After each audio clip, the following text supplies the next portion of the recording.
Charete Abantes. Okay, this is Didaskalos Leonides. I'm sorry I haven't presented for a long time. I'm sorry I haven't done that. So I was going to present this at Christmas time, but obviously I failed. I was going to present this at Orthodox Christmas time, but obviously I failed. So this time I thought instead of looking at Matthew, which we've already done, we can look at the Gospel story in Luke. So let's have a look at some of that. Now we're not starting right at the beginning because there are some other stories there, including the dedication chapter. But I suppose, in summary, the major difference between the two Gospel stories is that Matthew has the Magoi, has the wise men from the east coming to visit on the birth of Jesus, and no doubt Mary wasn't particularly happy to see them when she just given birth. And Luke has shepherds come to pay homage to the new king. So that's the major difference. Now we're just going to look at 3 verses. So let's take a bit of a look. Now just a little bit about pronunciation. So as you know, I subscribe to the Erasmian pronunciation.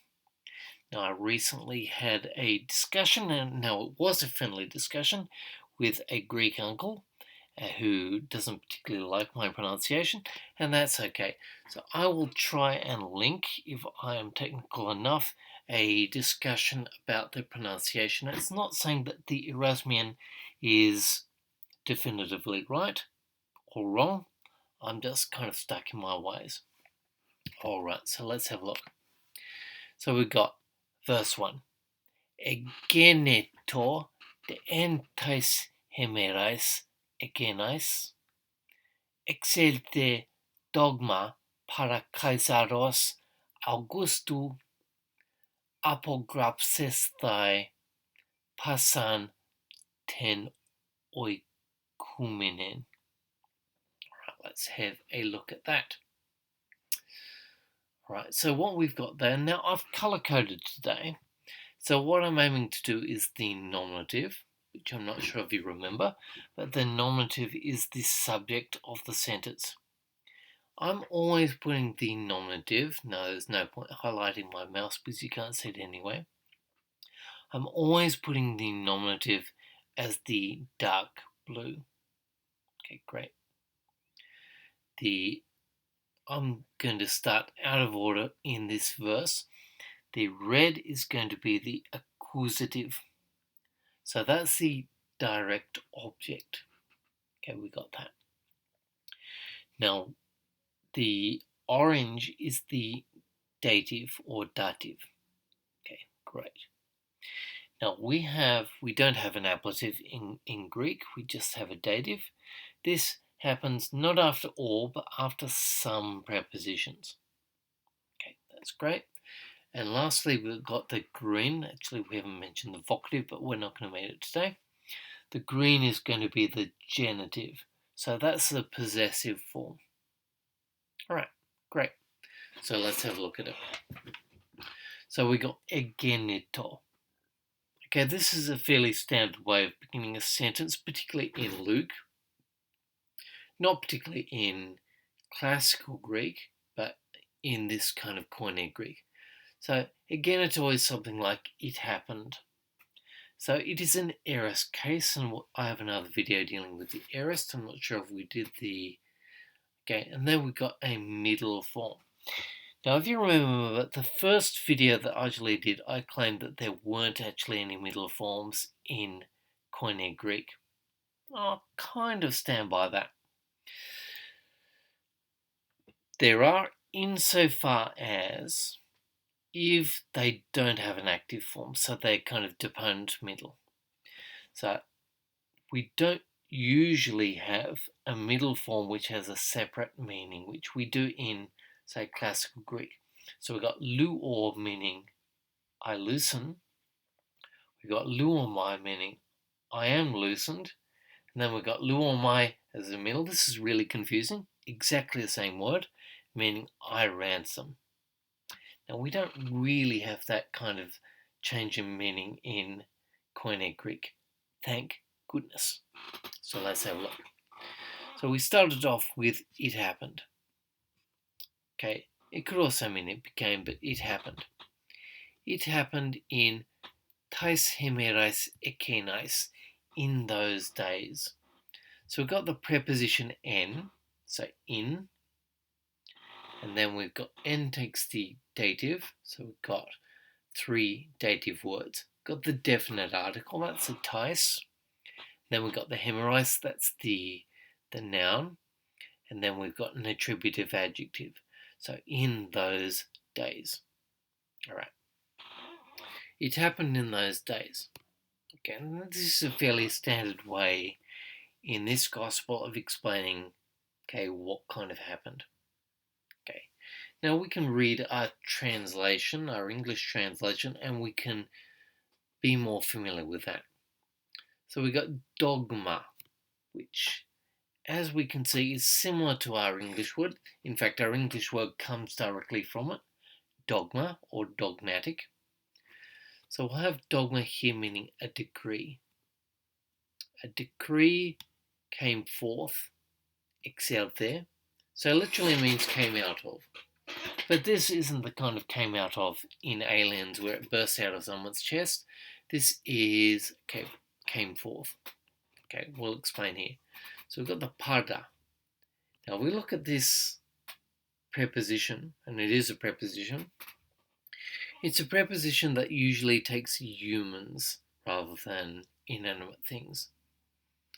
Okay. Now, often it will take the accusative if it's direction towards, but no, we just said it was the genitive. So a decree came forth from Caesar Augustus. So we've got Kaisaros Augustou. Now, in Greek inscriptions, often an inscribed form of Augustus is in fact Sebastos, from which we get the word Sebastian, the name Sebastian. Right, let's have a look. Now, I think, and anyone can correct me if they have a better idea, that the construction here, so we've got the apograpthesthai, that's going to be an infinitive. Now, I was thinking initially this is an accusative and infinitive, but I don't think it is. I think it's an indirect command. So like we have kelu, or I order someone to do something. So we got a decree came out from Caesar Augustus that the whole world, oikoumenen, so that's going to be our accusative, be registered, apograpthesthai. So if we got this little fragment inside, so often we think that Greek words are a little too long. But often you can make them easier to deal with by taking the preposition off. So we've got the apo, and then we got the grapho. Now, even if we don't recognize that as to write, okay, then we can say it's related to something like graphite or something. So we've got to be registered, to be written down. And just explaining the pasanten oikoumenen, and you're probably thinking, how does oikoumenen meaning the world or something like that? Now this is related to our word house, so oikia, and we've got the furniture shop IKEA, which I think is probably closer to the pronunciation, but we won't go into that. So we got oikoumenen, that thing which is lived in. So, and that's going to be the world. So we got the oikoumenen, which should be a participle, but it's here acting as a noun. So it's a substantive. Sorry if I'm loading extra grammatical words for our pleasure. So let's keep on going. We're doing well so far. All right.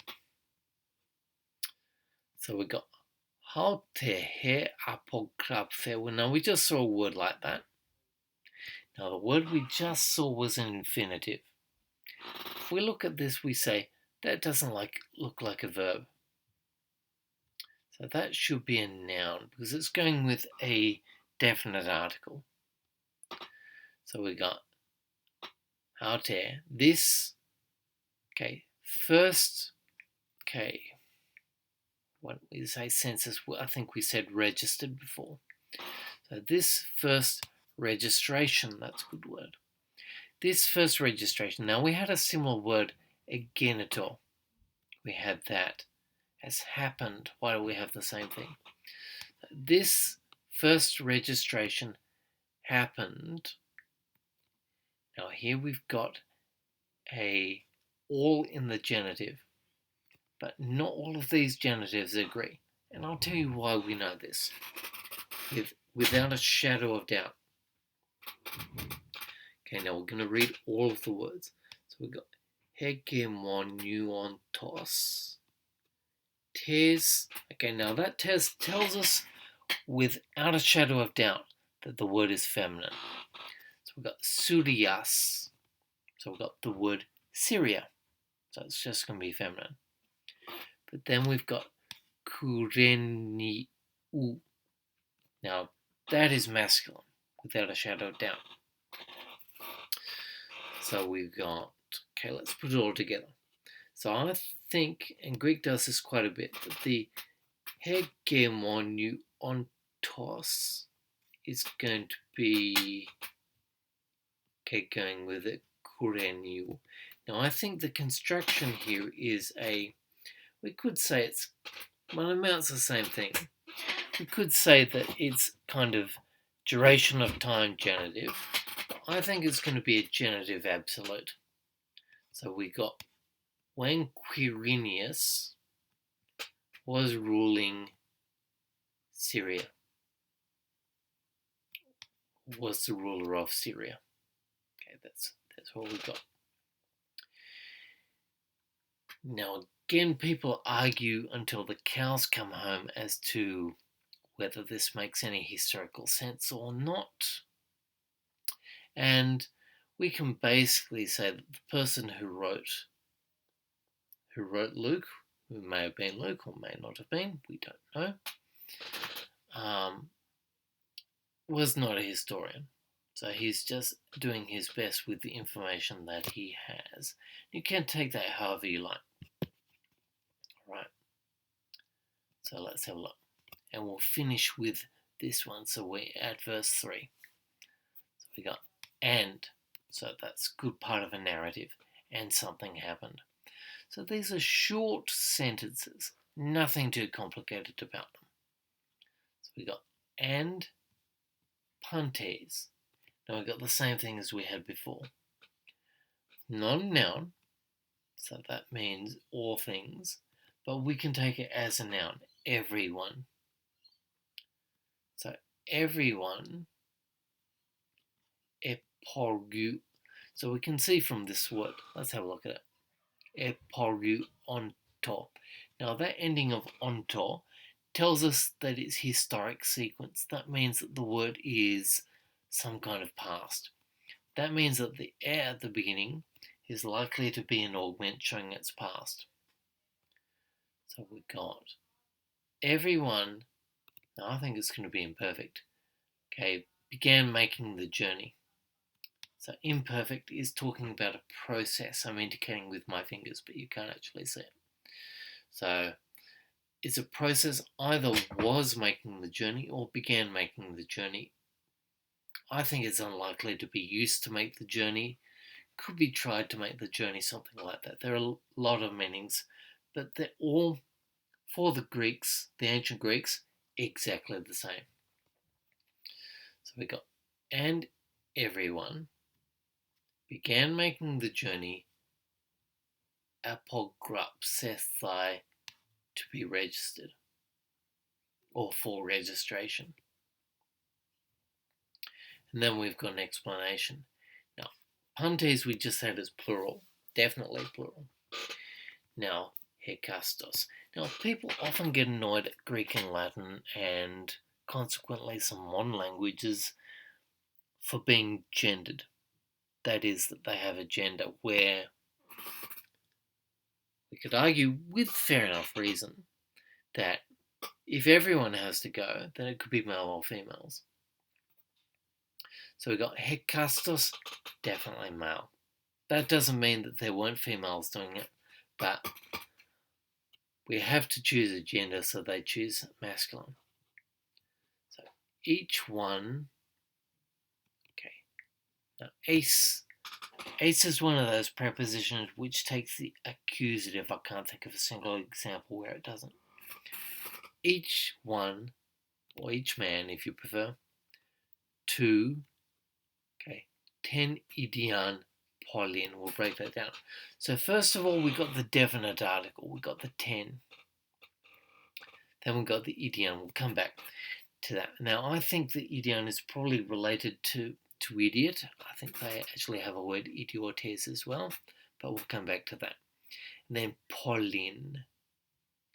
Now, we've got the word polis, which most of us understand, and still persists in many languages, okay, today.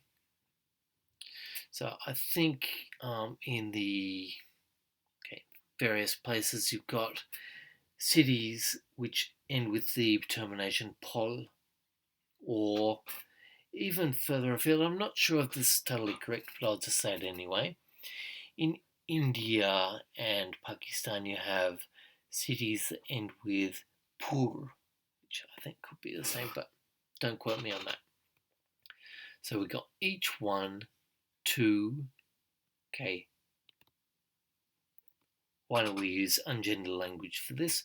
To their own city. All right, that's absolutely fantastic. Any questions, you can leave them in the comments, and I'll hopefully post another video tomorrow.